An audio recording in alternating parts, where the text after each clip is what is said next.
Hey, don't convince yourself that because the person left or you left this other person that getting with somebody else or hating on them and being bitter is going to help you detox from that person. You know what I mean? There's a reason why they keep using this new term in relationships when you are ending a relationship or the relationship has ended without you having anything to do with it. I get it. It's over. Chapter's done. But you are still chemically connected to this person. So if you look at it this way, you look at somebody that's on drugs, that's on heroin, right? Let's just say that I have a lot of addiction in my family, so I can relate to it. Maybe you can't. Look at whatever addiction, pills, coffee, cigarettes, whatever. So a person that's trying to get off of it, they do things like, let's say people that smoke. Let's take smokers. They know that smokers, 9 times out of 10, they just say, I'm done, I quit. And what do you say in smoking? I quit. It's just like a relationship. I quit. Okay, cool. But you're going to need something to wean you off of that chemical dependence that's still inside your head while you're detoxing. You know what I mean? And even in situations like, you know, coffee and stuff, it's still the same thing. You still like get you a cup of coffee maybe once, twice, every other week or something like that, just to kind of wean your body. Because even in medical sense, they cannot switch you from one drug to another drug that you're chemically dependent upon immediately. They have to wean you off. They have to give you a little bit until you're completely done. That's what taking time for yourself and being by yourself and healing looks like. It's not going from one drug to another drug. That can completely destroy you. And it may feel good because now you have a new addiction. You got a new person, a new situation. You're like, oh, cool. You know what I mean? No matter what it is, it don't have to be even a person. It could be work. You can dive into work and say, I'm just going to dive into work. You have to take time to deal with your shit. You have to take time to deal with yourself. The way you wean yourself off of that detox is that you gradually process it, talk through it, find out what's going on, what happened, what's this, what's that. And a lot of people say, don't talk about it all day. Just get busy, do this, do that. And I understand, that makes sense because you don't want to keep on using this as a crutch to get through the detox. But you do have to look through that rearview mirror sometime. You have to ask yourself, okay, where was I at in that situation? What went wrong? You know what I mean? I can't control this person. It's not about going down a list of what they didn't do and what they did. It's not the situation. The situation is, where were you during that time frame? Who were you during that time frame? Where do you think you could have done to not make things different or better for the situation, but just for yourself? Like, was that love that you were looking for in that person? Did you give it to yourself honestly? I mean, honestly, did you wake up every day and say, hey, I'm good with me? Or did you wake up and ask the person next to you, are you good with me?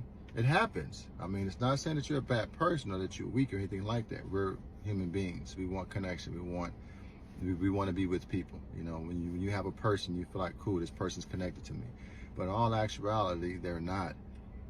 And it sounds very romantic to say, oh, that's my person. We're connected. We're one. When we became married, we became one. Well, you actually became two. It actually should became three. It should be you, the other person, and God. That's how it should be. And God should be the head of the whole thing. It's like a triangle. God's at the top. You got your wife, got your husband, or you got God at the top, boyfriend, girl, whatever. You know, that's what I believe. I mean, believe what you want, but I do know that you have to love yourself first. What does that look like? Love myself. Keep hugging on myself, kissing on myself. It means the affirmations, the, hey, I love you. Hey, you're handsome, you're beautiful. Hey, you're going to be okay. Hey, you did great today. Hey, you know what? Let's take a day to just have some compassion for ourselves today. Maybe we're going too fast today. These are things you got to tell yourself. Because a lot of times we get in a relationship and we depend on our partner to do all that for us and say all that to us and be all that for us. When they're not even doing it for themselves, they're waiting on you to do it too. So you can't pour from an empty cup. You have to fill your cup up first, then you can pour into somebody else. You know what I'm saying? And then you won't be bitter if they don't accept your pouring, because it's like, well, that was just what overflow, you know, because whatever's overflow outside of your cup, that's what you give the other person. But your cup has to be full, has to be. I believe there's 4 pillars in life. There's emotional, well, it starts off in order: spiritual, emotional, physical, and financial. You follow those in that order, then you'll be able to find out, okay, do I love myself? Have I took care of my spiritual? Have I took care of my emotional? Have I took care of my physical? Have I took care of my financial? Because you're responsible for that, for those four pillars. It don't matter if you're working or not, in church or not. It don't matter if your partner's stronger in some of those pillars or not. You are responsible for those four pillars. So I say that to say, while you're detoxing, while you're going through all of these things, don't try to jump into something else. I said that on another video. Don't try to jump into something else immediately. Don't try to jump into another drug. And don't even literally get into another drug. Don't get into alcohol, drugs, dating. You know, you can't read it away, can't sex it away, you can't do all. You have to sit with it sometime by yourself, you and God, and just let it flow through. Just let it flow, because you're gonna have your ups, you're gonna have your downs. You know what I mean? 80% of your day is probably gonna be peaceful, but that 20% demands your attention. It demands your attention, and you don't want to think about this person. You don't want to feel the pain of them being gone or worrying about them, because you got to remember, you were intertwined with this person's whole life. So everything's going to remind you of them, a song, a food. You know, people are going to get on your nerve. You're going to get irritated because your body wants that drug. It needs that drug to be able to survive. It thinks. You know, that's what your mind's telling you. But you got to calm it down and say, look, I respect you. I know that you are going through this, but we're going to be okay. We're going to have to breathe through this thing. Maybe take a knee, maybe take a day, maybe take 3, 4, 5. It's not going to be overnight. And what I'm telling you is not going to be something that's going to be like bam. Because if it took that long to build it, it's going to take a long time to be able to walk through it and walk out of it. Being in an unhealthy relationship is like living inside a cardboard box and thinking that you're in a house and you're feeling safe. You're coming home every day in this cardboard box and you feel like, I got a house. But when that wind blow, baby, ain't no house. That was just a fantasy. And some people are in relationships and it's like a job. They're in this relationship and they feel like, well, I've been here for 10 years. I've been coming to work every day. I show up to my desk. I do everything. Your love is like a job.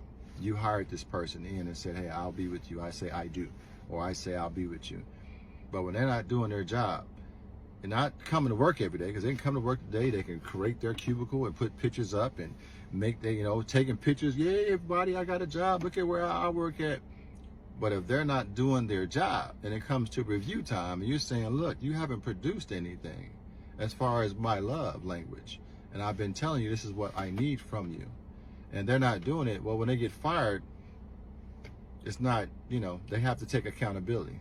Because I've been fired from jobs before, and I had to really be honest, like, dang, I didn't do X, Y, Z.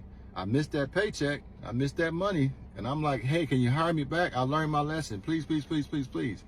Nah, because they fooled me once, shame on you. Fooled me twice, shame on me. So most jobs in business, they ain't trying to lose money twice. And you gotta be just as protective of your heart too. People are gonna, when they come back, because they coming back, you have to be in a place where you're stable enough. You may leave that door open and say, hey, I have a door open for you for if you've shown true,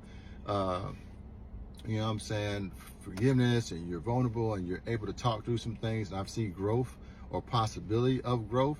That's up to you to decide if you want to give that person a second chance or not. But, I always was told, somebody show you who they is, believe them. So that would be some structure you'd have to put in place to make sure you're still protected. Maybe separated or something like that, and you guys got a 6-8 month plan or something like that, therapy until we see where we are. And I never seen it work. I always hear people say they separated, they lived separate, and they came back, and it still didn't work. But I don't know. God has his plan. God has his will. Let God work through you as best way he can. So I digress. I'm going off to left and right, but I know going through this process for me has been very difficult. And I just wanted to shed some light on somebody else that maybe will help them out. But when you are going through this, please let the detox be what it needs to be. Give time. You're going to be okay. You're going to make it through. You know what I mean? Just as much as you talk about it, celebrate the things that are going right too. You know what I mean? And you may seem like that you're alone, because you are. No one else that you can probably relate to right now. No one else can relate to you right now. And I get it. But find a way to let that energy out. Journal. Talk. You can record your voice. I use ChatGPT. It's a good soundboard. I talk to it. I get back. I get to hear my own thoughts. I get to see what I need to do for me. I like to talk things through, as you can see. But other people are good at writing. Some people play music. Some people, create and they paint, stuff like that. Just get it out of you. Don't expect it to be gone. Just have you some kind of process or something to get you through those tough patches. You know what I'm saying? And the biggest thing that everybody could do, and the most thing that everybody should do, and that's what I do first, is I pray. I pray and I read my scriptures. I read as many scriptures as I can. I have positive affirmations for myself every day on my mirror. You know what I'm saying? I remind myself who I am and whose I am every day, because the people that you wanted to get that from, most times 9 times out of 10, they're busy with their own stuff. They don't have time to give it to you. So you got to give it to yourself. Fill your cup up.